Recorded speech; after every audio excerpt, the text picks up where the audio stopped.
La foi et la raison sont comme les deux ailes qui permettent à l'esprit humain de s'élever vers la contemplation de la vérité. Cette phrase, qui ouvre l'encyclique Fides et Ratio, publiée par le Saint-Pape Jean-Paul II en 1998, est loin de faire l'unanimité encore aujourd'hui. Est-il possible de réconcilier foi et raison? Antoine Pajot-Saint-Hilaire, docteur en philosophie, est avec nous pour en parler avec foi, raison et passion, j'espère. Bonjour Antoine. Bonjour. Alors, tu viens nous parler aujourd'hui de cette encyclique phare là, du Saint-Pape Jean-Paul II. Pourquoi avoir fait ce choix Comme vous le mentionnez, comme tu le mentionnais, je suis philosophe de formation, puis c'est un encyclique extrêmement philosophique, donc je m'y intéresse, puis je m'intéresse à cette question de savoir si nous, comme croyants, on doit accorder une place importante ou jusqu'où on doit apporter une place importante à la raison, à la pratique de la raison, l'exercice de la raison, puis aussi comme philosophe, c'est quoi la place de la foi dans une vie philosophique. Donc, c'est pour moi un thème extrêmement important, mais je pense aussi pour tous les membres de l'Église, c'est une question qui doit se poser d'une façon ou d'une autre. Puis Jean-Paul II a des pistes très intéressantes là, pour répondre à ces questions-là. Parce que toi qui as fait des longues études dans le milieu académique, c'est pas toujours commun là, de penser que foi et raison peuvent être réconciliées, là. Non, effectivement. Dépendant du milieu, généralement, on pense même d'emblée que ce sont deux positions irréconciliable. C'est-à-dire qu'une vie dédiée à l'exercice de la raison puis une vie de foi vont nécessairement entrer en conflit l'une avec l'autre. Et donc, il faut poser un choix entre une vocation, disons, philosophique, rationnelle ou scientifique, rationnelle, ou une vocation de croyant qui nous mènerait dans deux directions opposées. Et ça, c'est une erreur, comme l'indique la phrase que Simon a citée au début de l'encyclique. C'est une erreur profonde qui suppose que la vérité, ou en tout cas qu'il y aurait différentes sortes de vérités au point où est-ce qu'elles ne pourraient pas se rencontrer. Ça va dans deux directions opposées. Alors que pour Jean-Paul II, mais pas seulement pour Jean-Paul II, hein, c'est la position de l'Église sur le rapport foi-raison. C'est plutôt qu'il y a une harmonie des deux parce qu'on chemine, l'esprit humain chemine avec ces deux ailes-là dans la même direction. Donc, si je comprends bien, que ce soit par la foi ou par la raison, ce que nous dit Jean-Paul II dans cette encyclique, c'est qu'on ne va pas arriver à deux vérités qui s'opposent ou contradictoires. Non, jamais contradictoire, ça c'est certain. Est-ce qu'on va arriver exactement de la même façon au même postulat? Pas exactement non plus. Il y a quand même une différence, on pourra y revenir en un instant, entre la vérité naturelle et la vérité révélée, mais elles ne sont pas contradictoires, ça c'est certain. L'autre chose qui est intéressante avec la métaphore du début de l'encyclique, hein, c'est que c'est deux ailes d'un même esprit. Hein. Donc, c'est pas comme si on pouvait choisir. Hein, sinon, on vole pas vraiment. C'est ça, on vole mal quand on vole d'une aile. Okay. Donc, j'aime beaucoup cette image-là pour cette raison-là. C'est-à-dire que si c'est pas à l'échelle individuelle, au moins à titre de communauté dans le Christ, l'Église doit voler de ces deux ailes-là. Et la tradition de l'Église a toujours volé de ces deux ailes-là, qui sont la foi et la raison. Elle n'a jamais voulu les séparer. Et dans son encyclique, je pense un des grands efforts que Jean-Paul II déploie, c'est de rappeler à l'Église qu'elle a une tradition philosophique très forte, très longue, et qu'elle est extrêmement importante, cette tradition philosophique-là. On ne peut pas la tasser et choisir, disons, l'aile de la foi. OK, c'est intéressant. Donc, moi, j'aurais pensé spontanément que c'est une encyclique pour défendre la foi contre peut-être une société aujourd'hui qui valorise que la raison. Mais si je t'entends bien, Jean-Paul II essaie aussi de défendre la raison contre des gens peut-être qui, au nom de la foi, disent « Ah, la raison, c'est dangereux ». Oui, je pense qu'il veut défendre la raison de deux façons, comme tu viens de le suggérer, c'est-à-dire il y a probablement des gens à l'époque dans l'Église qui avaient des tendances anti-philosophiques ou anti-tradition philosophique. Et Jean-Paul II veut rappeler les biens fondés de cette tradition philosophique-là, puis rappeler l'usage pertinent de la réflexion philosophique pour l'approfondissement de la vie de la foi, dans ce qu'il appelle l'intelligence de la foi, d'une part. De l'autre part, il y a aussi les gens, pas nécessairement dans l'Église, qui vont se faire les avocats de la raison, mais qui utilisent la raison de façon déréglée, ou disons, en bon québécois, qui utilisent la raison de façon tout croche. Et ça mène à des erreurs aussi. Et donc, en défendant la raison, et ce qu'il appelle la droite raison, hein, en latin, dans l'encyclique, c'est recta ratio, la droite raison se comporte de façon bonne et n'arrivera donc pas à des erreurs philosophiques. Alors qu'une raison laissée à elle-même, qui ne sait pas comment se repérer, peut générer des erreurs philosophiques dont il veut nous prévenir. Des fois, on entend des croyants dire quelque chose genre, ben là, ta foi est trop dans ta tête, elle est trop rationnelle, fais-la descendre dans ton cœur. La foi, c'est pas de réfléchir, c'est de croire, c'est d'aimer. Qu'est-ce que Jean-Paul II répondrait à ça? Mais je pense qu'il dirait, ben, si la foi n'est que cérébrale et intellectuelle, hein, ça serait comme voler d'une aile aussi. Hein. Donc, il faut pas... Il est très clair partout dans l'Église, dans la tradition et dans cette encyclique, qu'on ne peut pas simplement par la raison vivre une vie conforme à l'enseignement du Christ. Il faut la foi. Saint Paul est très clair là-dessus, il n'y a aucune dispute. Par contre, seulement la foi, si on veut faire tout descendre dans notre cœur puis qu'on veut rien garder dans notre tête, là, on va avoir des problèmes. Puis d'ailleurs, le fidéisme est une hérésie selon l'Église. Et le fidéisme, ce n'est pas de dire que la foi, c'est ce qui est le plus important. Je pense que Saint Paul le dit assez clairement. Mais c'est de dire que la foi ne bénéficie aucunement de l'éclairage potentiel que la raison peut faire sur le contenu de la révélation. Mais en même temps, c'est pas donné à tout le monde là, de mener une grande vie intellectuelle. Là. Il y a des gens qui sont plus simples ou qui sont juste pas intéressés nécessairement par ça. Est-ce que cette encyclique-là s'adresse tout simplement pas à eux ou est-ce que c'est une question qui est abordée? Ou est-ce que leur foi aurait moins de valeur parce qu'ils n'ont pas les capacités pour être des théologiens? Non, je pense que, et c'est là que je disais tout à l'heure, il faut faire une distinction peut-être entre la vie de foi d'un individu versus la participation de cet individu dans l'Église qui est c'est un seul corps, l'Église. Et ça, c'est très important. L'Église, elle, a cette tradition philosophique-là.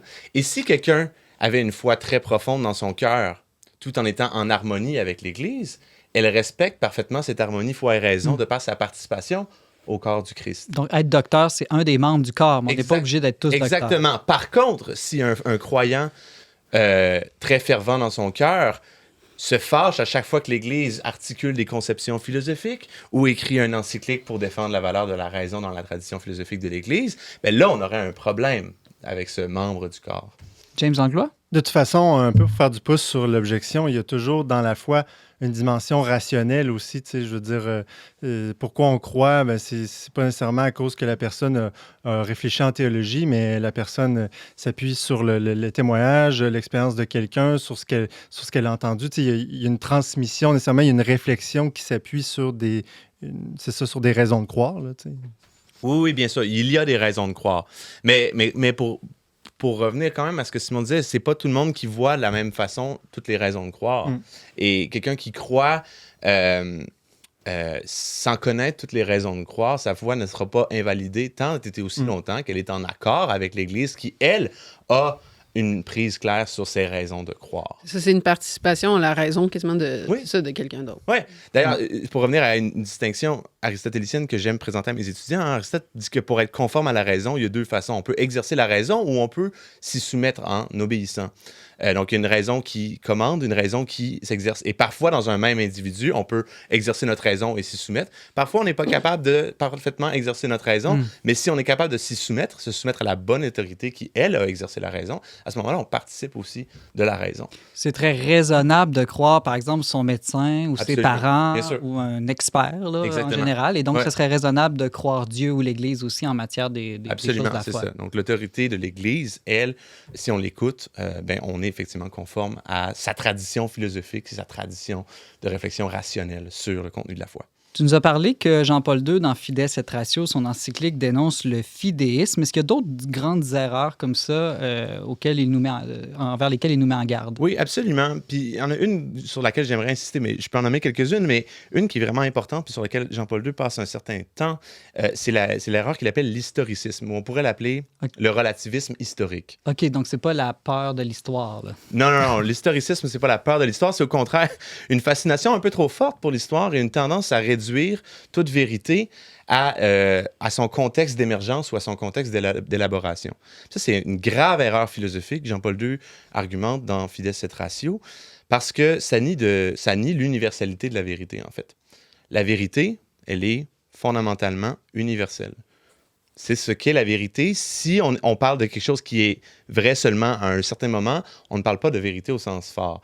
Une vérité, donc, est universelle de tout temps et de tout lieu. Aurais-tu un exemple de ce que quelqu'un qui fait de l'historicisme pourrait affirmer? Bien sûr. Alors, très simple. Jean-Paul II a écrit ce texte en 1998. J'ai parlé de son contexte de réalisation tout à l'heure.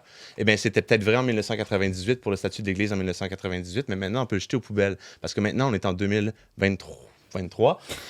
En 2023, ce qui est vrai, ça ne peut pas être la même chose que ce qui était vrai en 1998. Alors ça, c'est un exemple un peu extrême. Mais on entend quand même dans le discours politique des réflexes relativistes ou historicistes de cette façon-là. Souvent, hein, en 2023, il est impossible de penser que... On entend souvent ça dans le discours politique, par exemple. Ça, c'est un argument historiciste qui réduit la valeur de la vérité à un temps et à un lieu. Très dangereux. Il est impossible de raisonner convenablement si on suit cette ligne de pensée. Laurence? Oui, j'allais dire que moi, je me souviens d'un séminaire là, de doctorat en philosophie dans une université que je n'aimerais pas, là, mais ça commençait justement comme ça, c'est-à-dire on va étudier Descartes, mais le problème, c'est qu'on ne pourra jamais savoir si quand Descartes parle, mettons, du mot concept, de Dieu, de âme, si on comprend vraiment ce qu'il veut dire, parce que lui, il était dans son époque, puis nous, on est dans notre époque, puis les mots veulent pas dire les mêmes choses, puis... Mais c'était comme angoissant. Je disais, mais est-ce qu'il y a un monde un et commun? Est-ce que... moi, je viens de Québec, toi, tu viens de Montréal. Est-ce qu'on peut parler? Est-ce que... Il y a quelque chose comme d'angoissant à ce moment-là, parce que le monde n'est plus commun. Là, il n'est plus un. Ouais. Et c'est tout à fait juste. Puis, à un moment donné, là, on cherche le monde commun. À un moment, on cherche l'humanité commune. Si Descartes a écrit des choses en parlant un certain langage, bon, on est capable de traduire. À quelque part, on a une expérience humaine qui est partagée. Qui fait que quand on lit Homère ou Platon ou Aristote ou Saint-Thomas, on parle des mêmes choses parce qu'on est des êtres humains. Puis ça, c'est quelque chose qui revient souvent. C'est pas une sorte d'anthropologie fondamentale du christianisme que l'Église catholique endosse parfaitement, qui a été mise de l'avant particulièrement de façon très forte par saint Thomas d'Aquin. C'est qu'on a été créés par Dieu comme des êtres qui sont rationnels. Et donc, notre raison est plus un allié qu'un ennemi. Bien sûr. Y compris dans notre vie de foi. Oui. Et cette raison, créée par Dieu, elle était la même raison pour la personne d'Aristote, la personne de Descartes, Laurence ou Simon. Est-ce que... moi, j'avais des amis protestants qui m'avaient fait l'objection que... Bon, là, je ne sais pas quelle branche de protestantisme, mais que notre raison était trop abîmée par le péché pour pouvoir l'écouter. Est-ce que ça, Jean-Paul II parle de ça? Ou... Oui, Jean-Paul II parle de ça et défend le point de saint Thomas sur ce point-là, sur cette question-là. Il dit que le péché originel a corrompu effectivement la nature humaine, mais ne l'a pas pleinement corrompu. Donc, on peut quand même se fier à la raison qui était un don de Dieu. Pas pleinement défiguré donc par le péché. Oui, Jean-Paul II en parle, puis suit saint Thomas là-dessus. James, rapidement. J'ai envie de te poser une objection qu'on m'a déjà posée, c'est-à-dire, tantôt, on présente un peu, justement, foi et raison comme un peu égal. Bon, tu as dit, mais quand même, le plus important, c'est la foi. On ne va pas se cacher quand on est croyant. Par contre, ultimement, l'Église, c'est la foi qui a le dernier mot. Est-ce que c'est peut-être ça qui irrite beaucoup une portion des gens qui tendent plus du côté de la raison et qui ne veulent pas admettre à la fois sa place? Comment, justement, dire, au final... Oui, c'est la foi qui a le dernier mot, même si raison peut aider, tu sais. C'est une question très... C'est une grosse question pour terminer une chronique en 30 secondes. En 30 secondes. Ouais, je suis désolé. Mais c'est-à-dire que, bon, je pense que la réponse de Jean-Paul II, la réponse, je pense, philosophique à donner rapidement, c'est que les lumières naturelles, la raison naturelle est capable de nous amener jusqu'à un certain point vers Dieu. Elle va être capable de nous montrer... de nous aider à comprendre certaines choses qu'on ne comprenait pas au départ, mais à quelque part, il va y avoir des limites à ce que la raison est capable de découvrir. Puis en arrivant à ces limites-là, il faut faire, pas un saut, mais je dirais, il y a un prolongement que la foi vient compléter lorsqu'il est question, par exemple, de comprendre la nature divine. Bon, on peut se rendre jusqu'à un certain point avec la raison. La foi va venir compléter ces lumières naturelles. Donc, on parle encore d'un rapport harmonieux et de continuité plutôt que d'un rapport disjonctif ou d'opposition. C'est très intéressant. Ça me donne le goût d'aller relire cette encyclique de Jean-Paul II, Fides et Ratio. Jean-Paul II lui-même qui incarne, je dirais, ces deux ailes de la foi et de la raison, parce qu'en plus d'être un homme de foi, c'était aussi un philosophe. Donc, Antoine Pajot, Saint-Hilaire, docteur en philosophie, merci beaucoup pour ce survol de l'encyclique Fides et Ratio. Merci.